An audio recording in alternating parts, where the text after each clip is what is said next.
Muchísimas gracias por esta primera conferencia inaugural. Muchísimas gracias. Vamos a dar la palabra a alguien que no está aquí porque decidió no viajar por razones ecológicas. Quizás viajara en unos meses a México cuando su libro saldrá, pero de momento no quiso viajar, pero sí quería estar con nosotros. Se llama Timothée Paré, es joven economista francés y su conferencia se llama Más, siempre más, crecimiento, decrecimiento, poscrecimiento.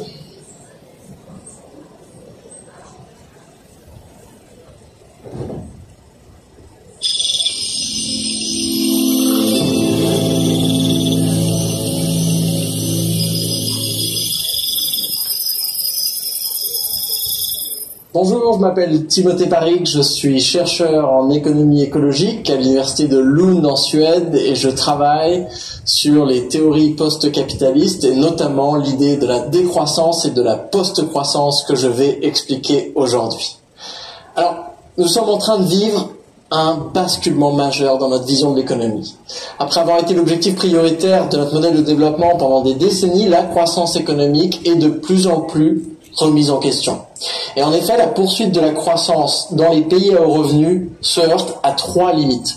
Limites biophysiques, sociales et politiques. Alors la limite biophysique, c'est lié au dépassement des limites planétaires. On se rend compte aujourd'hui que nous n'arrivons pas à concilier croissance de l'économie, augmentation de la production et baisse des pressions sur l'environnement. Nous arrivons à des maigres découplages entre croissance de la production et croissance de la pollution, mais ces découplages ne sont pas suffisants. Et donc, si l'on veut véritablement baisser notre empreinte écologique, il va falloir sacrifier une partie de la production. On a aussi, selon la même logique, des limites sociales. C'est-à-dire que quand on se concentre pour faire croître l'économie, on ne fait pas croître la totalité d'une société. On va faire croître cette partie qui correspond à la production et l'échange de marchandises. Et donc, si l'on essaye de faire accélérer cette partie de l'économie, eh ben, on va venir assoiffer tout ce qui se passe en dehors. Parce que, bien sûr, les activités humaines répondent à une contrainte temporelle 24 heures par jour. Donc, plus on s'agite dans la sphère marchande et monétaire, moins on a de temps disponible pour toutes ces autres choses qui existent en dehors. Le problème, c'est qu'au bout d'un moment, eh ben, on s'est tellement concentré sur la production de marchandises qu'on a complètement délaissé ce qu'on pourrait appeler des services socio-systémiques et on voit des communautés s'effondrer. Donc, les limites biophysiques, les limites sociales, c'est la même logique. Au bout d'un moment, on délaisse soit les écosystèmes, soit les communautés, jusqu'au point où celles-ci vont s'effondrer, et en s'effondrant, vont emporter avec elles l'économie dans son ensemble. La troisième limite, elle est plus subtile, c'est une limite politique. Donc, aujourd'hui, on pourrait même se demander à quoi bon, dans les pays riches, continuer à chercher à produire et consommer plus si cette croissance économique ne vient ni éradiquer la pauvreté, ni réduire les inégalités, ni garantir le plein emploi, ni garantir des services publics de qualité, ou en général ne vient pas augmenter le bien-être. Donc pour résumer, on pourrait dire que la poursuite de la croissance aujourd'hui est devenue écologiquement insupportable, socialement insoutenable et politiquement injustifiable. Donc quoi faire? Eh bien, double agenda, décroissance et post-croissance, une transition et une destination. La décroissance, moi j'aime bien la définir comme une réduction de la production et de la consommation pour alléger l'empreinte écologique, planifiée démocratiquement dans un esprit de justice sociale et dans le souci du bien-être. Alors dans cette définition, on retrouve 5 éléments. Premièrement, le ralentissement économique. On en a parlé, c'est la réduction de la production et de la consommation. Donc la croissance, c'est un phénomène agrégé. Même dans une économie en croissance, vous avez des entreprises et des secteurs en déclin. Et bien là, c'est pareil. Malgré la croissance de certains secteurs, les énergies renouvelables, les pistes cyclables, les vélos électriques, tout ce que vous voulez, de manière agrégée, le déclin de certains secteurs va plus que compenser le surcroît d'agitation dans ces nouveaux secteurs, pour qu'au final, on se retrouve avec une économie plus petite. Donc ensuite, on y rajoute un petit peu 4 contraintes. Ce ralentissement, il faut que ce soit une décroissance suffisante. C'est là pour alléger l'empreinte écologique. Le but, c'est pas de l'alléger de 0,1%, le but, c'est de l'alléger suffisamment pour pouvoir revenir sous le plafond des limites planétaires.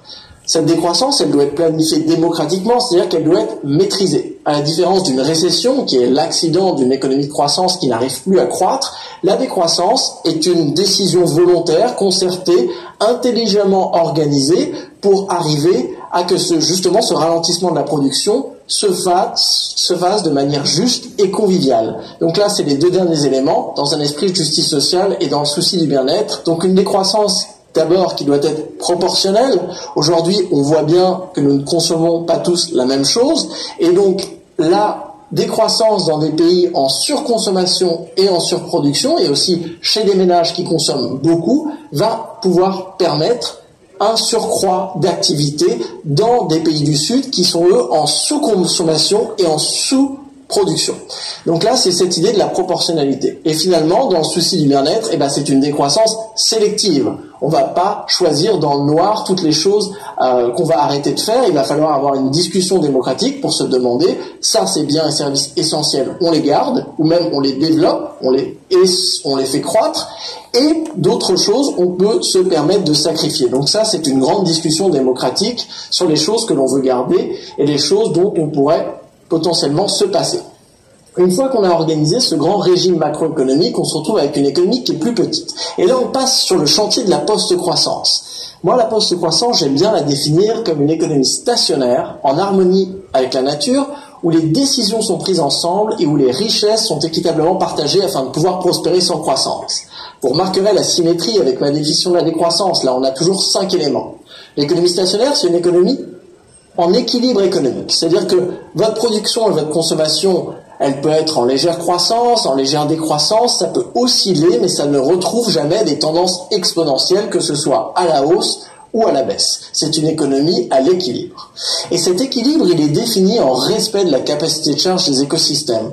Donc, c'est-à-dire que si vous arrivez à travers le progrès technologique à réduire l'intensité hydrique, énergétique, carbone, matière de votre économie, ça vous crée un potentiel de croissance. Vous n'êtes pas obligé de produire plus, mais vous pouvez, parce que vous avez étendu votre budget écologique. À l'inverse, si une catastrophe écologique vient contracter votre budget écologique, et là, vous allez avoir besoin, encore une fois, de faire des choix, de se dire, cette chose-là, on va devoir réduire la production. La gouvernance démocratique des organisations. Donc là, c'est où les décisions sont prises ensemble.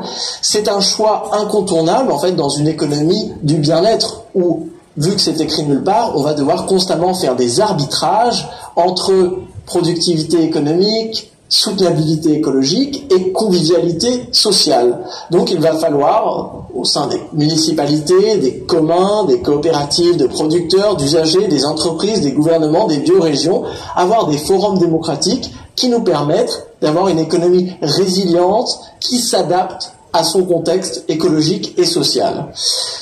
Le partage des richesses est absolument important pour permettre justement une meilleure efficience macroéconomique. C'est-à-dire qu'aujourd'hui, si bien sûr vous avez quelques pourcents des gains de la croissance qui se retrouvent dans les porte-monnaies de ceux qui en ont vraiment besoin, vous allez avoir besoin d'énormément de croissance pour permettre que ces personnes sortent de la pauvreté.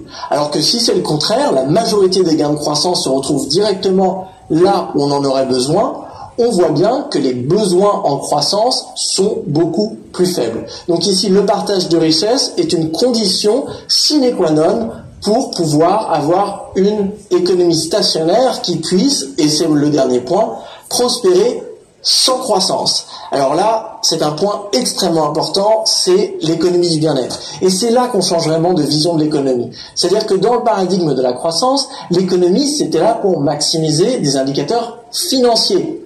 Le chiffre d'affaires, les profits, le pouvoir d'achat, les revenus, le PIB. Là, on passe d'un paradigme de la quantité à un paradigme de la qualité. Maintenant, le but de l'économie, ça va être de satisfaire des besoins concrets, des utilités, de maximiser, d'optimaliser le bien-être, tout en découplant le plus possible le bien-être des pressions sur l'environnement. Objection de croissance, décroissance, post-croissance, post-capitalisme, écosocialisme, sobriété, beaucoup de termes à retrouver dans Ralentir ou périr, l'économie de la décroissance.